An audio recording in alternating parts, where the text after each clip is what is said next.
We'll hear argument first this morning in Case 17-6086, Gundy versus the United States. Ms. Baumgartel?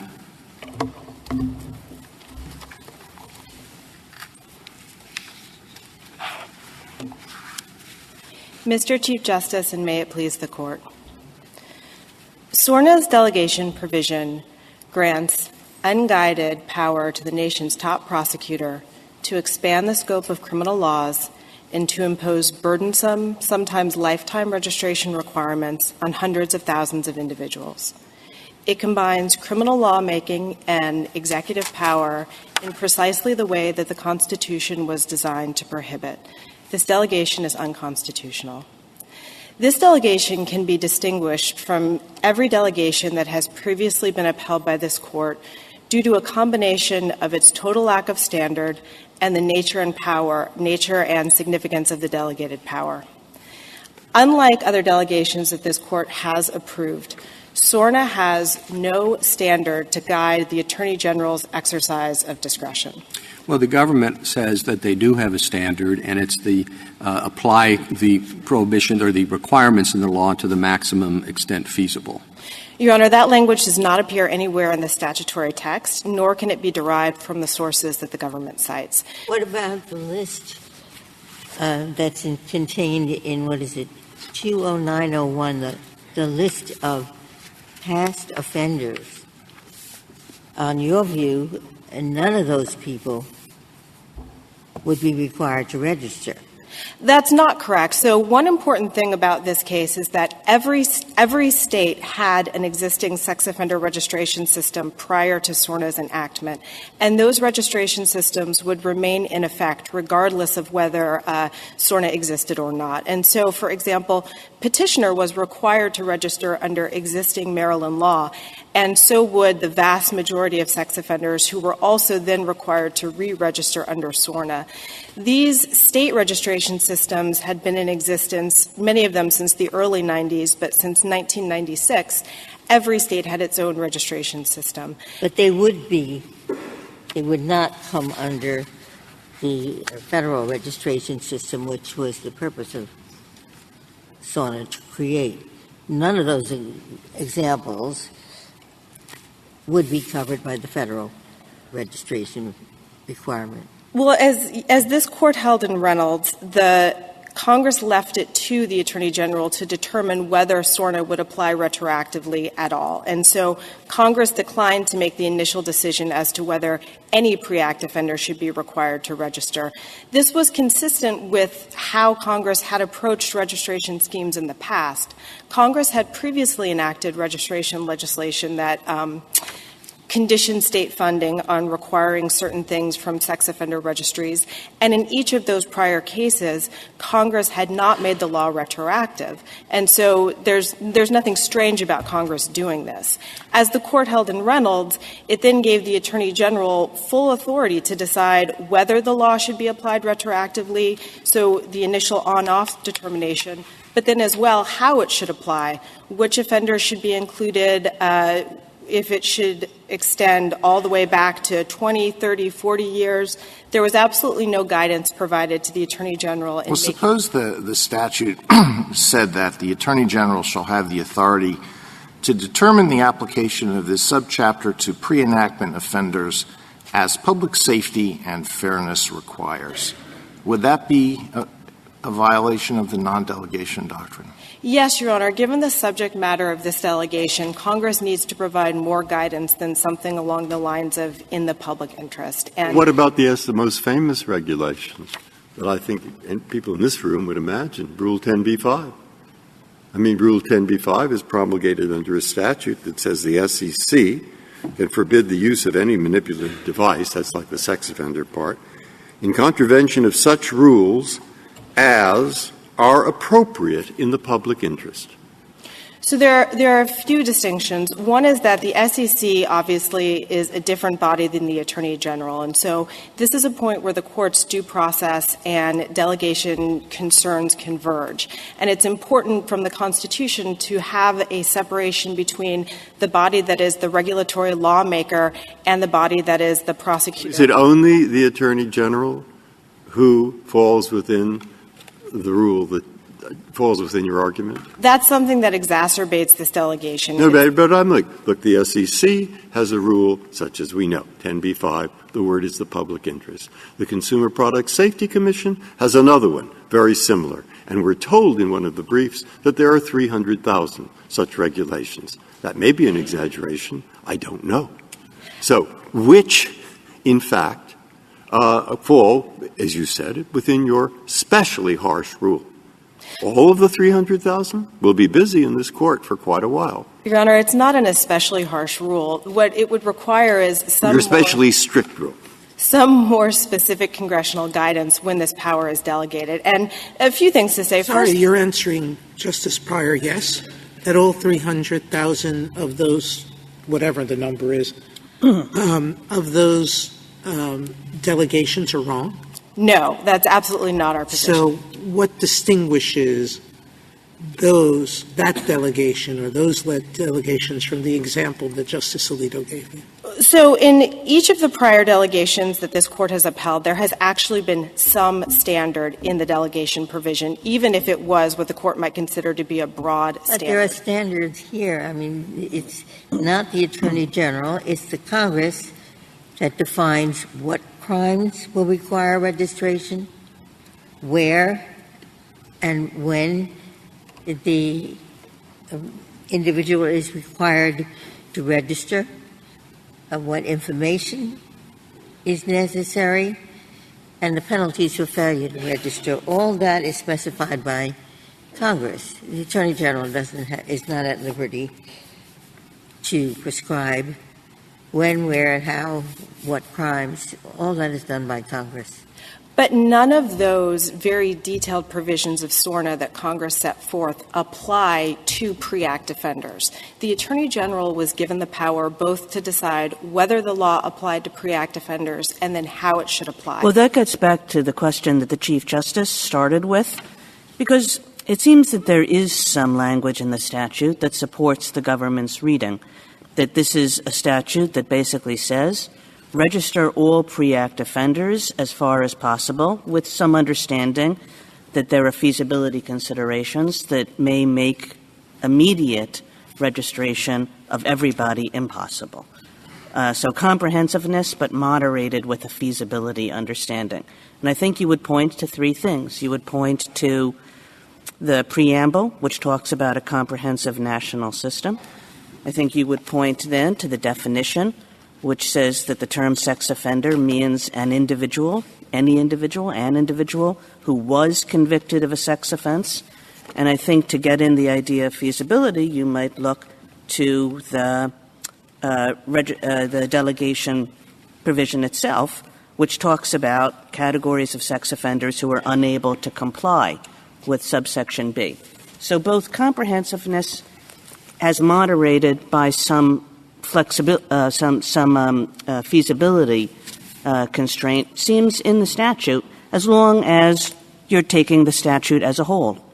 So there are a few problems with reading it that way. To start with the fact that in J.W. Hampton, the court emphasized that the intelligible principle had to be clear from the legislative act itself. And so to the extent that the court is looking through other provisions. From the legislative act itself, meaning only from the delegation provision? From the legislative act. And so to start. But this is the legislative act. These are all parts of the statute. That's right. And in Panama Refining, the court rejected the idea that if there was a narrow delegation provision that did not contain any standards, that could then be governed and given content by the general preamble to the act, which is exactly the argument that the government is making. Well, but when we are thinking about non-delegation, it's essentially a statutory interpretation question, which it seems should be governed by the same rules of statutory interpretation that we use elsewhere. And we never look only to one provision.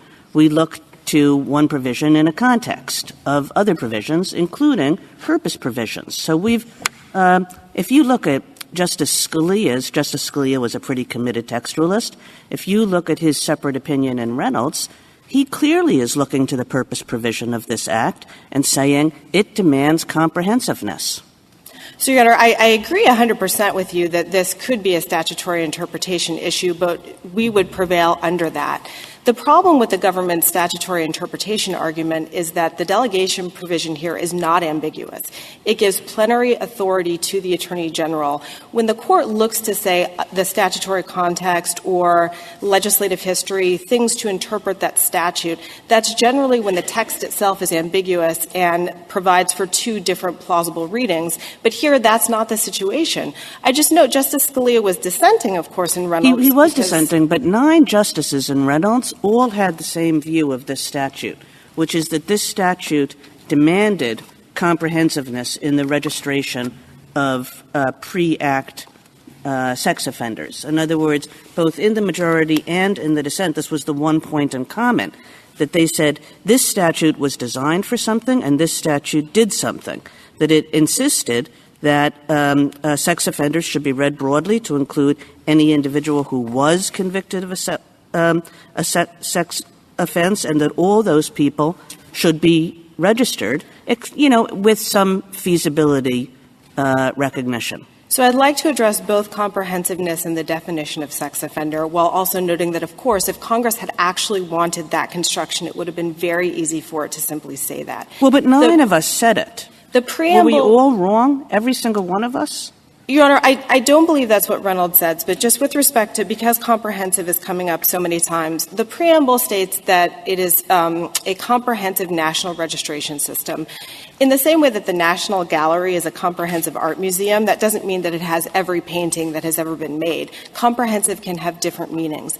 In this context, SORNA is a 40-something provision statute that addresses every aspect of sex offender registration, not just who should register, but information sharing among jurisdictions, the Internet design of websites for public registration, civil commitment of sex offenders, the use of federal law enforcement resources to assist with state registration systems.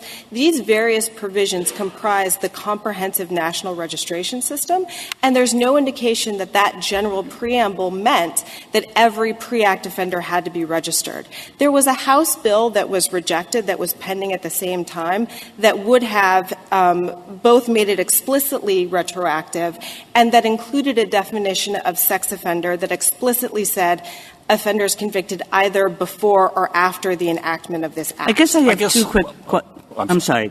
Well, I guess where I get stuck on the preamble argument is that normally we when we're doing statutory interpretation, prefer the more specific statutory provision over the more general.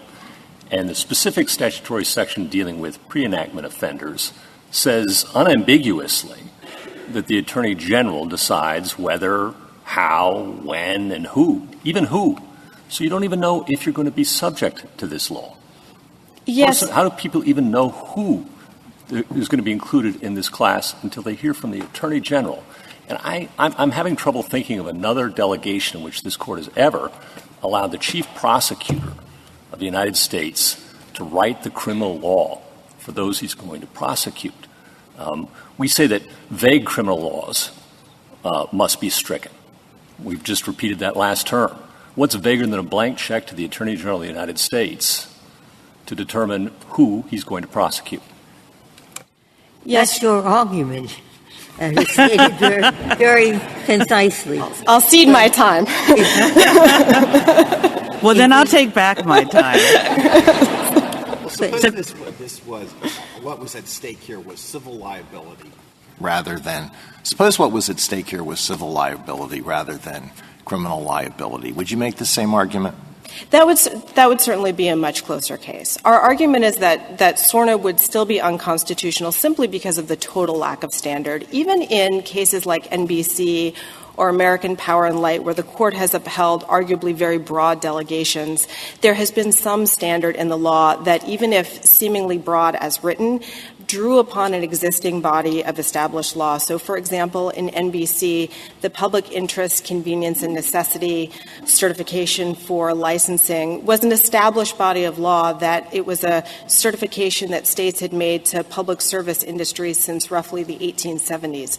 There's no existing body of law to give content. So if you compare what we have before us with the statute that says authorizes the Attorney General to devise a rule to protect public safety, feasibility, and consideration of individual rights. That's the difference between improper delegation and proper delegation.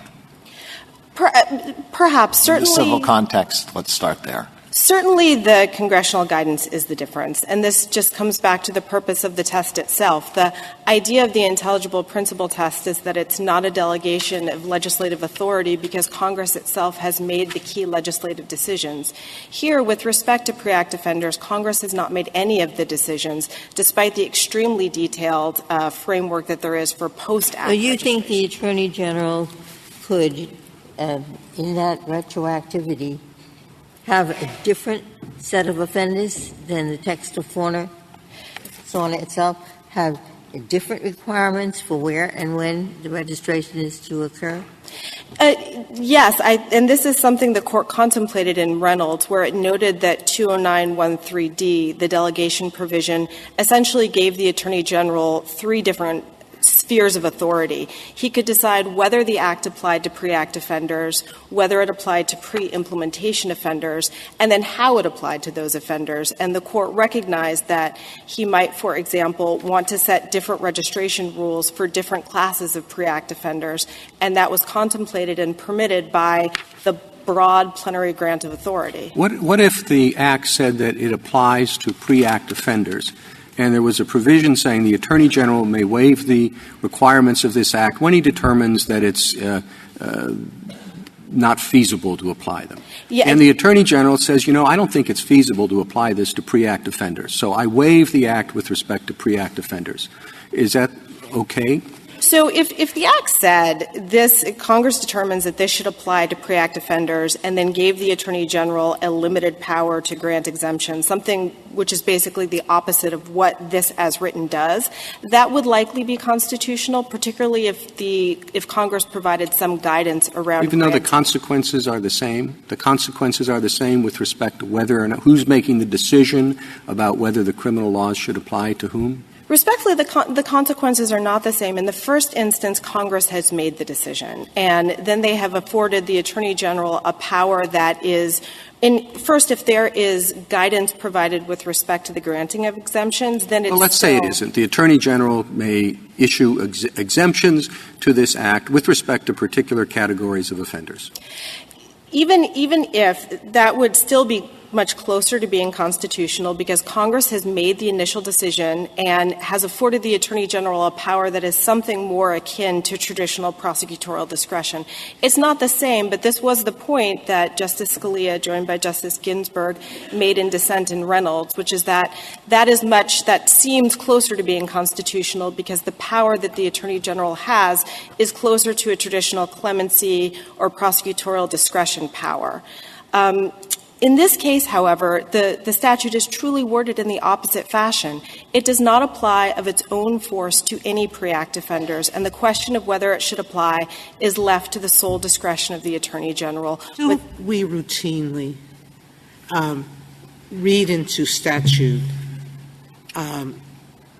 limitations in order to save its constitutionality? Yes. We do that routinely. And we have read into delegation cases limits. So why is the reading in a feasibility here so unusual, given the three contextual signals that Justice Kagan listed previously? So there are three reasons. One is that is essentially the interpretation that the Court rejected in Reynolds. That was squarely the government's argument in Reynolds, and the Court said, no, that's not a plausible construction of this statute. The second reason is that in the context of the intelligible principle, it is essential that Congress itself state the intelligible principle. The Court addressed this in American Trucking v. Whitman, where there the agency itself had tried to propose a limiting construction to the delegation, and the Court rejected that and said that the imposition of that limiting construction would be the exercise of the the legislative power itself. And so the imposition of that limiting construction would be unconstitutional because it's exercising the legislative power. Can we go back to mention your third, but on the first folded in? In Reynolds, we said that it would have been strange indeed for anyone to imagine that Congress intended the AG, I'm trying to put it in the deposit, that Congress intended the AG to apply the act retroactively. It would have been strange for them to imagine that he or she wouldn't, that there might have been limitations because of some feasibility difficulties, but no one imagined the AG would exempt everyone. The intelligible principle cannot be the court's speculation about what Congress thinks the Attorney General might do. But we're speculating from the Act itself. It's not speculating, it's interpreting. So if the best interpretation, and I realize you don't agree with this, but I'm posing it as a hypothetical, if the best interpretation of the Act is the SG's interpretation, do you agree that that would not pose a delegation problem? No, I don't agree. And so if my friend uses different formulations of their interpretation, sometimes it's to the maximum extent feasible, sometimes it's to the extent feasible, sometimes it's to the extent practicable. And I would argue that there are differences there. Let's call it, which is I think consistent with what Reynolds said, to the maximum extent feasible. In other words, what the Act is telling the AG is go register pre-act offenders, except if you find it unfeasible. Again, that's nowhere in the statute. Yeah, I understand that you think that, but if the if that is the best interpretation of the statute, would it pose a delegation problem? That likely would be constitutional if you could read into the statute a command to the Attorney General to register pre-act offenders to the maximum extent feasible, although, as Justice Rehnquist articulated in Industrial Union, the benzene case, there is still a question about what feasibility means. And in this context particularly, because this is not a technical scientific area. This is not a question of how much air particle at what cost can be taken from the environment. This is really the fundamental weighing of liberty versus security interests, the sorts of decisions that the people's legislative body is supposed to make and not supposed to delegate to the chief prosecutor. Are we supposed to do that? Are we supposed to, in your opinion, start distinguishing among the 300,000 and say, well, you have a weak standard if all that's at interest is the cost of pollution or something, but you have to have a strong standard where, in fact, it's what you said, the liberty and so, and a medium standard, perhaps, for the SEC. I don't know what we do about the SEC, and there are 300,000 approximately. Maybe there are only 200,000. But is that what you're suggesting we ought to do? Yes? No? Yes, and the court yes. in All right. American, Your Honor, I'm not conceding the 300,000. No, I wouldn't either.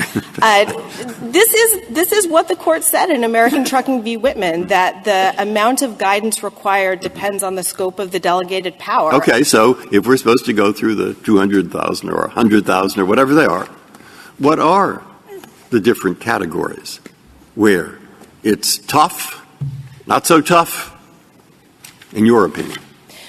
Your Honor, the question is not a matter of tough versus No, you see what I mean.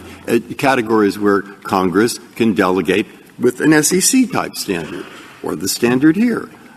In categories where Congress has to be more specific. What, in your opinion, are the right categories? So the factors about SORNA that are critical include the fact that it contemplates criminal sanctions. In 2B, this court recognized that it's precedent-supported, requiring greater guidance for the promulgation of regulations that contemplate criminal sanctions. But isn't that all over the place? We have confronted delegation challenges to civil regulations whose violation will result in criminal sanctions.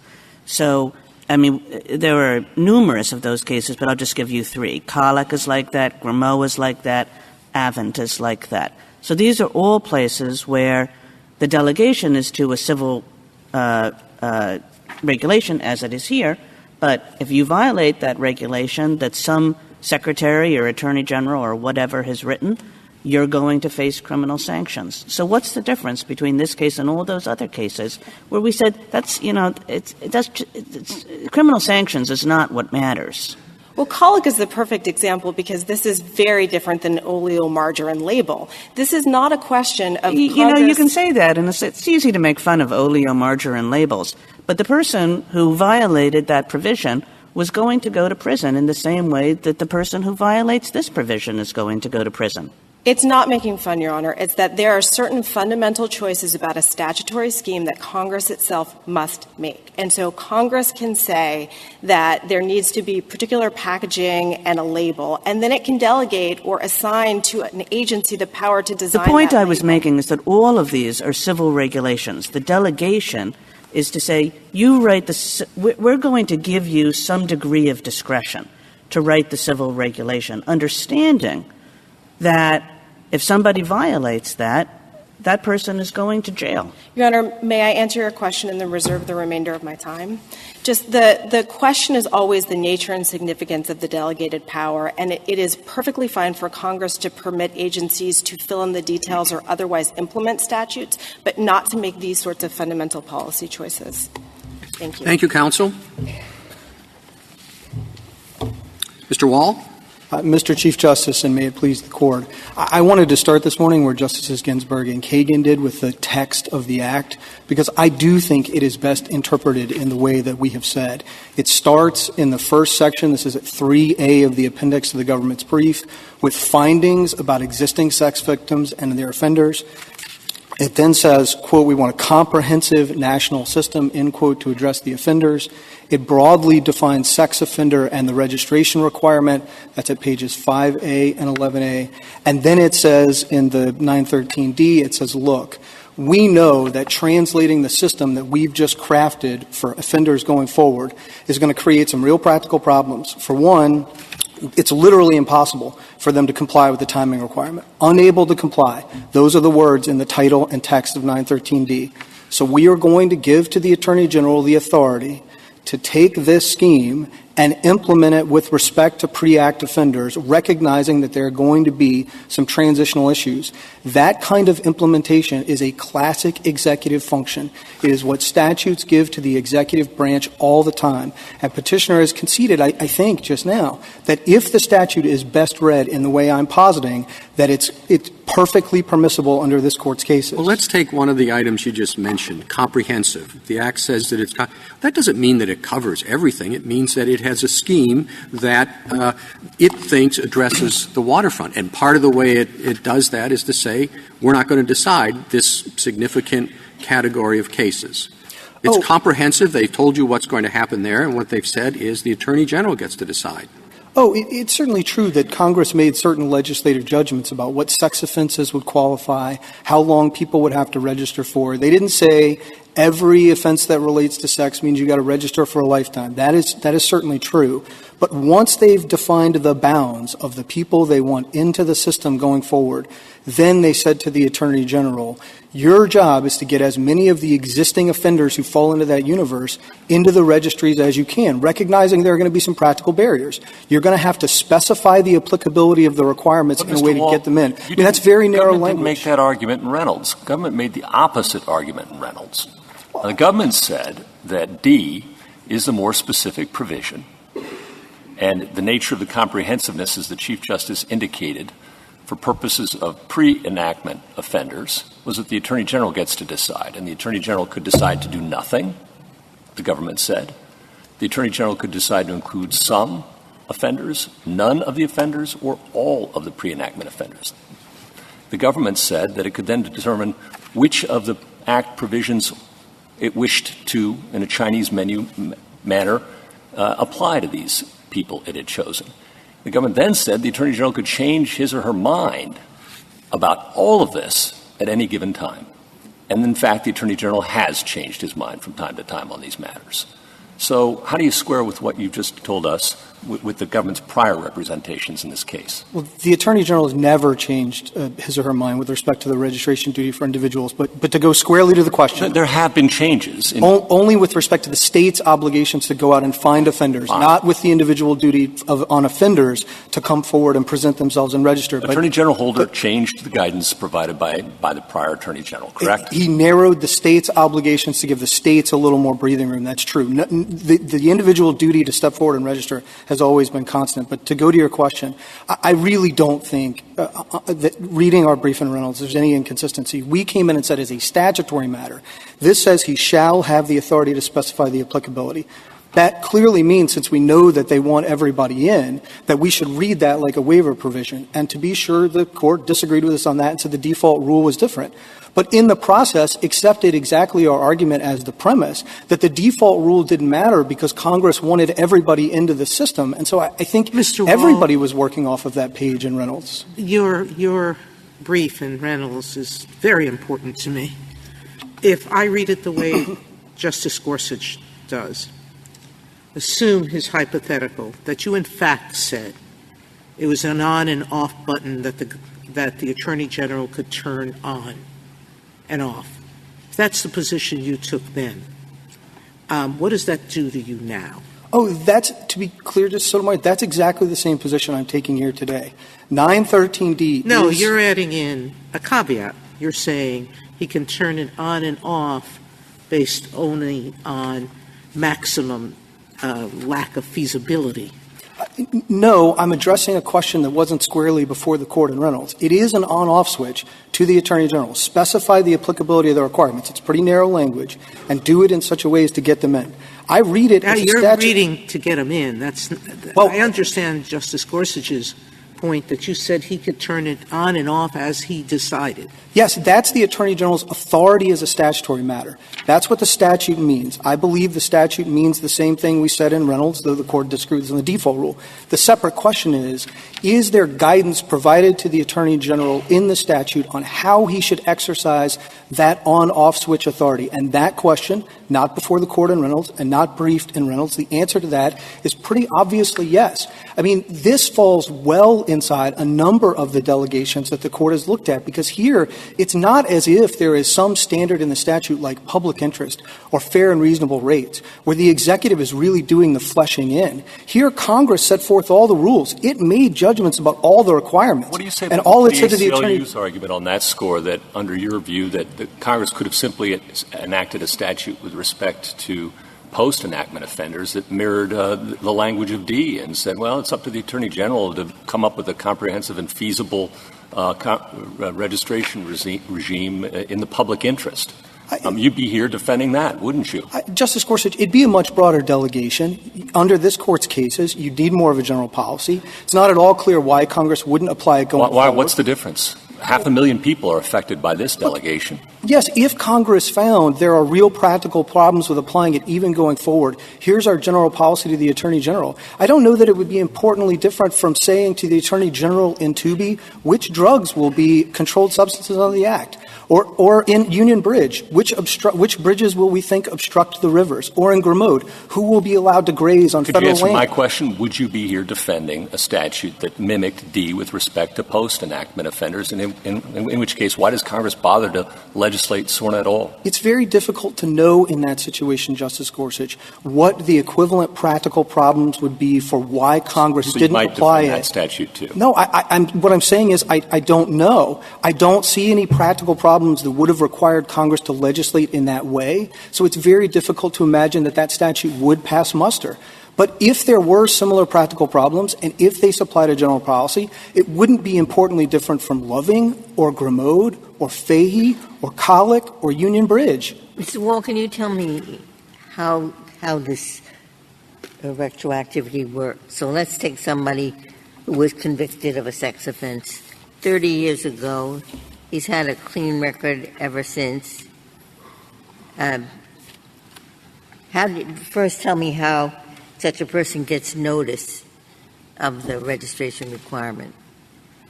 So he's only required to register if he's a Tier 3 offender. So if he's got a really grave sex offense like petitioner. Yes, but let's say he is such an offender, but it was 30 years ago. Yes. So I think he's on notice from the enactment of SORNA and then the Attorney General's interim rule in 2007, carried forward in the final rule in 2010, that there's an across-the-board registration requirement. So he has to know what the Attorney General's regulation is. There's no notice given to these people. They can be charged with failure to register, even though no one ever gave them notice that they had to register. I suppose you could try to bring an as-applied due process challenge. Of course, petitioner is not going to be able to do that. Petitioner was informed in 2012, before he left the BOP's custody, both in writing and orally, that he needed to register when he moved to New York, and then he failed to do it. So I take the point that there could be as-applied notice problems, but I don't think that there's one here. And to get back to the colloquy I was having with Justice Gorsuch, I do think at the end of the day, this is not a provision that just lays out a general standard and then requires all of the fleshing in. That the court has held as permissible, provided you supply a general policy, but it really is inside even that. Because Congress set up a pretty reticulated scheme, made a lot of judgments along the way. Do you think that if there were a new attorney general who came in and said, I think that this registration stuff has just gone overboard, and I'm going to start making some exceptions with respect to pre-act offenders, because I think it's just unfair to penalize them for the rest of their lives. Could the Attorney General do that? No, we don't think the Attorney General could make judgments on the basis other than feasibility and disagree with Congress's policy judgments. And if the court had any doubt about that, it should construe the statute more narrowly in the way I think is the most reasonable interpretation, so as to avoid the constitutional And when problem. you say the Attorney General could, tell me what you think the Attorney General cannot do, given the language of this statute and given the language of Reynolds. So I don't think the Attorney General could say, look, I know Congress set up 3 tiers with registration lengths of 15, 25 years in life, but I'm going to require you to register, but only for a few years. It's perfectly feasible. I could require you all to register and there'd be no problem on the state registries, but I just disagree with Congress's judgment that you ought to register. I don't think the Attorney General could do that. I'm trying to think of I think Mrs. Baumgartel was trying to make a point that in my mind is something like this, that the executive branch has many different functions. They do all kinds of different things. One of the things they do is prosecute people. Now, it's quite different from the SEC and all these other agencies because they have other things to do. And moreover, there's a safeguard going through the Department of Justice. And there is a particular danger when you combine prosecuting a person with the writing of the law under which you prosecute. And the danger is captured in the Bill of Attainder clause. It's captured maybe in the ex post facto clause. It's captured in the word liberty. And it is that particular danger that means where you have a person whose job is prosecuting, be careful, especially careful, that that person cannot also write the law under which he prosecutes, because there we risk vendetta. Now, I think my interpretation of what she's saying is something like that. So what is your response? So I do think that plays itself out in certain rules, like not deferring to the executive on the interpretation of criminal statutes. Mm-hmm. But the courts considered that argument twice in the non-delegation context and rejected it both times. What? In 2B, they made exactly the same argument. They said, look, you can't delegate to the executive branch which substances will be controlled under the Act because they're both defining what's illegal to possess and they're prosecuting you. And in 2B, you said, no, not for non-delegation purposes. That controls from one branch to the other, not where the power is allocated within the executive branch. And even more to the point, in Loving, there was the availability of the death penalty. The president was just specifying aggravating factors nowhere to be found in the statute. And this court, where you were actually, the executive was actually defining the criminal penalty, which is not what the executive has done here. This court said, we've upheld delegations whereby, this is at page 768 of Loving, we've upheld delegations where the executive defines by regulation what conduct will be criminal, so long as Congress has created the criminal offense. Those are the standards. Fixed the Quite punishment, right. But suppose and given you the put executive the authority. I see where you're going there. But what we've been arguing here is basically the non-delegation doctrine, informed perhaps by the need to prevent vendettas and liberty. Suppose you reverse that. Suppose you said the problem here is a due process argument. It is a liberty-protecting argument. And in interpreting that liberty-protecting argument, we should inform our thought with non-delegation principles. Justice Breyer, I just think the non-delegation context is a very odd one in which to try to cash that out as opposed to vagueness or due process, because it's asking whether Congress has made the basic policy judgments that can inform the executive's exercise of power. And boy, if the executive can define the availability of the death penalty in Loving and Mistretta, here it seems well within inside that to say, look, this is a civil requirement. Yes, there are criminal penalties that could potentially attach, but that's a commonplace feature in the law. The IRS tells you what kind of tax return you've got to file. Now, not filing that tax return is a criminal violation, but nobody thinks that the IRS is defining the scope of the criminal law, though in some sense it is by telling you what the civil requirement is. Well, this is different in the sense that the Attorney General is deciding what law applies, not whether a particular act or a particular exercise in commercial activity is covered by an act that certainly applies in a general sense. I mean, it's not this – in those instances, even in 2B, it's exercising fairly refined authority with respect to what activity is covered. Here it's just saying, are you going to be – it's not just covered by a law. Does the law even apply to you? Well, and it seems to me that that's a substantive difference. I don't know, Mr. Chief Justice. I don't know why we would think that specifying whether the drug you're holding is lawful or unlawful, whether your bridge has to be taken down, whether you can graze on public land, whether your rates are unreasonable, is different in kind from whether you have to register going forward and report to the federal government. Either way, the executive branch tells you whether your conduct brings you within the scope of the law or it doesn't. Well, but the bridges, yes. I mean, the executive branch has to specify what type of bridge needs to be, what height or whatever, and if it's this or that. But it's a different thing when the Attorney General says, okay, here's a law that covers bridges. You get to decide whether it governs at all in particular areas. I understand if SORNA didn't have the kind of guidance that it had here, if it hadn't defined the criminal offense, if it hadn't fixed the punishment, if it hadn't set a reticulated scheme on the civil side. I understand that if it hadn't made all of those judgments, there could be more serious problems. But to do all of that and then say, but look, we know that there's going to be some practical problems. And it's not just the timing. The state SORNA requires a lot of things. Provide your motor vehicle information, provide your DNA, provide your photos, do periodic show-ups. And there's no dispute, I think, that the state registries at the time SORNA was passed were not equipped to do all of that. And so Congress, looking at that, said, look, we've got hundreds of thousands of people out there we want to bring into this system.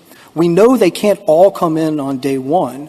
There's going to be some transitional issues that we're going to have to work out. And the person to work those out is the person who for the last 12 years has been dealing with exactly that subject and interacting with the states. And at the end of the day, that's really much more about implementation than it is about policy judgment. I mean, here, it really is inside of the Grimaud, the Fahey, the outer bound, because you've got an intelligible principle that's anchored in the text of the statute, not always true in some of those cases, like Grimaud and Fahey, and you really have what's much closer to a classic executive function because it's just specifying the applicability of the requirements themselves. It's not even like the Attorney General is providing the substance of those requirements. And even that, of course, the Court has said okay, but I think Mr. Wall, I want to develop a little bit what Justice Breyer was after. And is there something unusual about the Attorney General's presence in this case as the chief prosecutor and kind of a conflict of interest? And what if instead of feasibility you were arguing just and reasonable or in the public interest, other standards that might have applied in a civil delegation context? Would you think that the Attorney General of the United States could decide the applicability of a criminal law for 500,000 people on the basis of his or her judgment about its public interest or whether it's just and reasonable? Or do you accept the suggestion of this Court in Tooby that delegations in the criminal context involving the Attorney General may merit a heightened standard of review? Justice Gorsuch, I don't think the Court needs to cross that bridge here. I understand that. I'm asking you to answer that question. And I want to try to. I think the Court has had several cases where criminal penalties were indirectly or directly involved, from Grimaud to Yackas to Loving, Mistretta. It's never suggested, even when faced with this exact argument in Tooby, that the bar ought to be raised higher. But I'll grant that in Tooby the Court said it didn't need to address that, though it had never done that in any of its previous cases, and just say, look, if this statute did that, if it did nothing more than say to the Attorney General, register them, as reasonable, with no requirements, no creation of the criminal offense, no fixing of the penalty. No, just and reasonable or in the public interest. Would those be okay or not okay? I think as long as it's done the things it did here, it's created the crime, it's defined the elements, those would be it's okay. fixed the penalty, and then on the civil side it is said, and you've provided some standard like that in the statute, the court's cases indicate that's enough. But I do want to say, even if you think that's not enough, this statute does come inside of that. Because this is not an agency just supplying all of the real content or substance to a broad standard like public interest or just and reasonable. Reading this statute, Congress made a lot of those judgments for itself and left to the Attorney General a much narrower practical problem. There's a lot of discussion in our case law about the propriety of the court reading into statute words.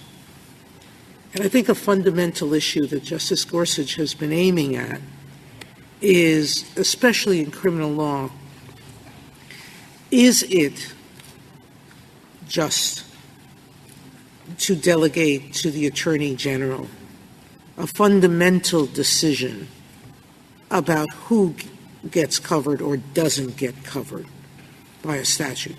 That seems like it seems like at the core of what a law is. If someone does X act, you're covered, or you're not. And if Congress had said that, we probably wouldn't have found a retroactivity problem. But what is the essence of non-delegation? That we don't let the legislature define who's a criminal. And so isn't retroactivity a definition of who's a criminal? So two separate points, Justice. Or who might be a criminal because of their act. Two separate points. First, if Congress had given the same authority to the Attorney General and not otherwise expressed any intention with respect to how that authority would be exercised, I'll grant. There's no plain words that add maximum feasibility in the statute. So you're discerning words. I am, Justice Sotomayor, and that's my second point. I'm doing exactly what the Court did in Grimaud, Fahey, Colick, Loving. In none of those was the intelligible principle spelled out in the statute in so many words. And the Court engaged in an interpretive act. It looked at the act as a whole and said, based on the provisions we have, would a reasonable Attorney General understand or a reasonable executive official understand what policy they were meant to pursue in exercising this authority? And to be honest with you, I think it defies both the text of SORNA and reality to think that Congress was agnostic about whether hundreds of thousands of people who have committed very serious sex offenses, as Petitioner has, should be required to register. I think there's no way to read SORNA's text, its legislative history, and not come away with the firm and definite notion that Congress wanted as many of those offenders in the system as the Attorney General could get in. It was just a practical problem of how to accomplish that. If you take out legislative history and you take out policy statements, because there are some of my colleagues who don't rely on either of those two things, what's left? I would say the findings in 20901, the statement of express statutory purpose, which this Court has relied on in cases like NBC and New York Central for a comprehensive national system, the inclusive definition of sex offender, the broad registration requirement in 2913A, and then the text and title of 913D, which say that this grant of authority was about addressing the inability to comply. We know on its face that what spurred this was a practical consideration, a concern by Congress about how to get these people into the system. All of those things taken together, I think, the intelligible principle here, far more anchored in the text of this statute. Then take a case like Fahey, where Justice Jackson for the Court looked at the norms of the banking industry, or Grimaud, where the Court discerned it from a number of other statutory provisions that I don't think were as definite as what it faces here. Loving, the same thing. Colick, the same thing. I think here you've got an intelligible principle, a general policy, that really is anchored in the text of the Act, even apart from legislative history and policy statements and all the rest, which we have not relied on in our brief. The part that's still gnawing at me, I mean, your basic argument is there is a standard here. That's the end of the case. Right. But in writing it, I guess I have to think through the non-delegation doctrine. So I'm just interested if this strikes any thought in your mind. Let's take the Securities Act of 34. What it says is you can't use a manipulative device. That's a fraudulent device. That's the equivalent here of the sex offense. It says you cannot use them in contravention of such rules as the SEC may prescribe as appropriate in the public interest. Suppose instead of that word SEC, everything's the same, but it doesn't say SEC, it says Attorney General. So what you have is, it is a crime to violate a rule where it concerns a manipulative device in violation of such rules as the Attorney General finds appropriate. The difference being we don't think he's an expert on securities, though the SEC is. Right. Does that matter? Should it matter? Should we suggest in the opinion that it might matter? So to the extent it matters, here's what I think you could say in the opinion. If the executive official, the Attorney General, were defining the elements of the offense or defining the criminal punishment, that would raise the 2B question. But where the Attorney General or the executive official is defining a civil requirement, as with the 34 Act, to which criminal consequences can possibly attach, that falls squarely inside a handful of cases where the court has proved exactly that. So I think the court can set aside the tougher case than this one, where Congress hasn't defined the elements of the offense and fixed the punishment itself, but left those things to the executive branch. I do want to say just a word about the harms here before I sit down so that we all understand what's in play. 18 jurisdictions have substantially implemented SORNA. Of the remaining 32 states, 26 of them have taken federal funds and are attempting to substantially implement, but they're not there yet. If petitioner prevails, I believe, though petitioner's briefs don't say, that all of their arguments translate not just from the pre-act offender clause, but also to the pre-implementation clause. And if that's right, there will be no federal duty to register in the 32 states that haven't substantially implemented. As a matter of federal law, more than half the country will be a sex offender registration-free zone. Even in the remaining 18 states, they will not be picking up new pre-act offenders who come into contact with the justice system because there'll no longer be a duty to register. All told, our best estimate is that we'll lose a couple of thousand people out of the registries every month. And that's not even including tribal areas where we wouldn't be able to get at non-tribal members. And, of course, some substantial portion of the 4,000 convictions at issue would be in jeopardy of being vacated either on direct or collateral review. SORNA's efficacy, if petitioner prevails, will not just be sharply curtailed. It will arguably be thoroughly gutted as a matter of how this federal law works. And if it is possible, and we think it is not just possible, but the most natural interpretation of the Attorney General's authority to say this is a narrow authority to specify the applicability of requirements in an on-off way in order to get people into the system, and that interpretation avoids constitutional problems, right? It's constitutional if we read it to say do it as to the extent you can, then as petitioner concedes, I think if it's possible to read the statute that way, that's constitutional, and that's what we would urge the court to do. If there are no further questions. Thank you, Mr. Wall. Ms. Baumgartel, you have 4 minutes remaining. Thank you. Just to pick up where my friend left off, I want to emphasize that prior to SORNA's enactment, every single state had an existing sex offender registry, and those will continue to exist and to require the registration of offenders, regardless of what happens with SORNA. Individuals like petitioner were required to register under existing state law, and they will still be required to register. This was a law whose retroactive application was opposed by the states, which is part of the reason why only 18 states have implemented it. States spoke out against the retroactive application of the law before the Attorney General made his determination. And so states themselves, who are the experts in this area, having run registration systems for years, don't want this act to be fully retroactive. My friend emphasized that this delegation was all about practicality, but the reality is that the Attorney General's promulgated rule does not account for practicality in any way, which is further evidence for this court that to the extent feasible was not the standard standard of this delegation. That is not the standard that exists in the text. It is not the intelligible principle that was found by any circuit court to consider this issue. And it was not even the intelligible principle that the Attorney General himself said that he was acting pursuant to when he issued his regulation. In his final regulation, he said that Congress delegated to him, and I quote, the discretion to apply SORNA's requirements to sex offenders to the extent that he determines that the public benefits of doing so outweigh any adverse costs. So the Attorney General believed that his discretion was to essentially undertake the fundamental policy determination as to whether the costs outweighed the benefits. He did not view this as an issue of feasibility or practicality. Finally, I'd just like to emphasize the special nature of this delegation. This is not licensing. This is not civil rulemaking. This is the retroactive application of criminal law penalties that affect individual liberty interests in the most profound way. This is the area where the Constitution specifies that there must be a division between the lawmaker and between the executive, and for that reason, this delegation is unconstitutional. Thank you. Thank you, counsel. The case is submitted.